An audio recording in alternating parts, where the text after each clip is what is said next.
अस्सलाम वालेकुम हाज़रीन ऐं नाज़रीन। ड्रामा सीरियल दुलाब जी नेक्स्ट एपिसोड जी पूरी अपडेट ऐं रिव्यू कंदा हलूं। दोस्तों तव्हांखे ॿुधाईंदासीं त पहिरियों शुरूआत कयूं था नेक्स्ट एपिसोड जी कहाणी ऐं पोइ ॿुधायूं था टे अप्रैल जी कहाणी किथे पुगी।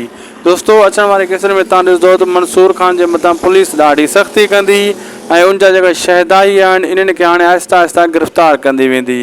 छाजे करे जासूस जेको चरियो विच में घुमे थो इहो एजेंसी ऐं पुलिस वारनि जो माण्हू आहे उहो सभु रिकॉर्ड मथे ॿुधाए थो त मंसूर खान जा शहदाई किथे किथे रहंदा आहिनि, किथे किथे मीटिंगूं कंदा आहिनि ऐं छा छा ॻाल्हियूं कंदा आहिनि। ऐं मंसूर खान जा शहदाई वरी शाहनवाज़ खान जे गार्डन में बि मौजूदु आहिनि। जेका शाहनवाज़ जा गार्ड आहिनि उते हिकु ॿ मंसूर खान जे शहदाई आहिनि ऐं मंसूर खान जे लाइ कहिड़ी बि ॻाल्हि शाहनवाज़ कंदो आहे त पोइ उहो मंसूर खान खे अपडेट ॾींदा रहंदा आहिनि। शाहनवाज़ ही ॻाल्हियूं करे रहियो आहे। तमामु जल्द दोस्तों पुलिस इन्हनि जे मथां क़ाबू करे वेंदी ऐं मंसूर खान खे बि ॾाढो तंग कंदी। मंसूर खान बि चुप करण वारनि मां न आहे।